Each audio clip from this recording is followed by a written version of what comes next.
In the last video, we looked at the problems you can have where a shared path crosses a road, and council engineers do a terrific job of making a priority crossing there for pedestrians and cyclists, and drivers just don't pay attention or don't care and fail to give way and potentially cause collisions.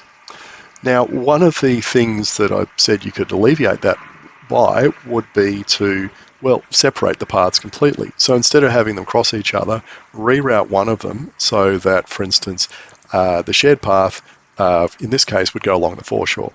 And I said, well, that could be expensive and problematic, and I couldn't see anyone ever doing it.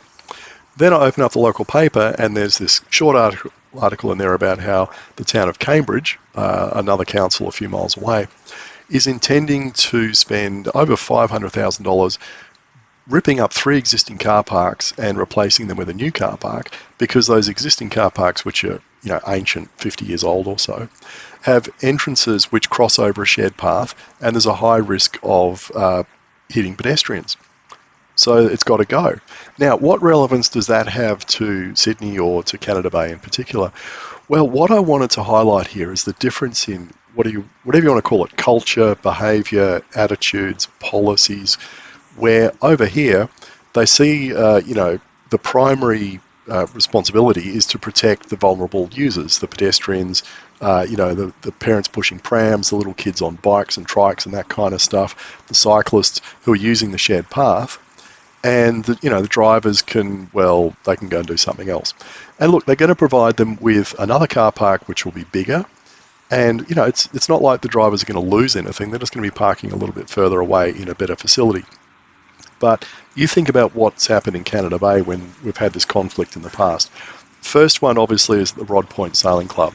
And, the council had to be dragged kicking and screaming for years before they finally got around to raising slightly the shared path around the Bay Run to give pedestrians and cyclists priority over drivers going in and out of the car park.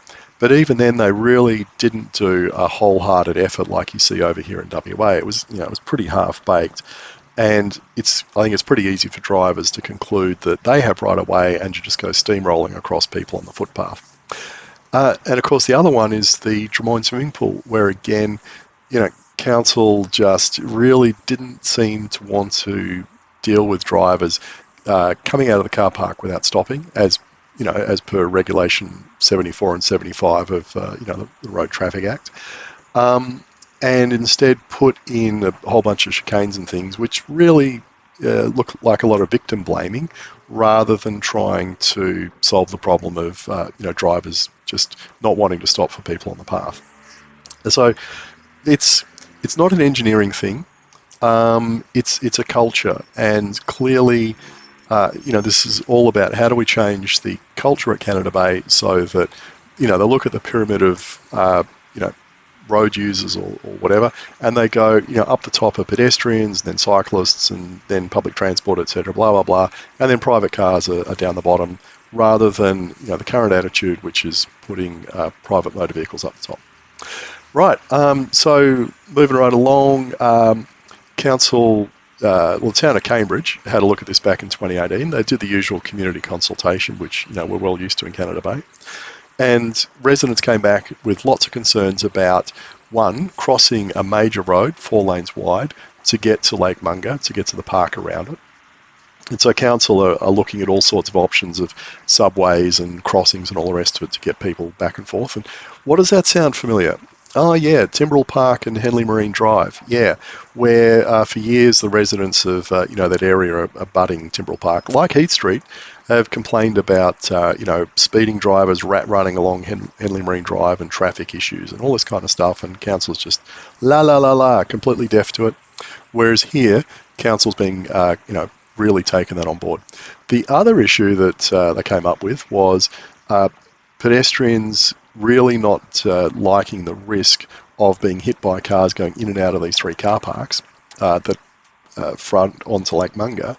And so council said, right, we'll rip those car parks out and we'll build another car park further around. Okay, wrong way around. They're going to build a 100 space car park in a bit of empty land in the park, And then they're going to come back when that's finished and rip the old car parks out and return them to nature. So there will then be absolutely zero conflict between shared path users and drivers, which is how it should be. Now just think about how expensive that is though. $560,000 to provide 100 car spaces. $5,600 per car space. And look, I've seen that kind of figure bandied around before, usually $5,000 a car spot.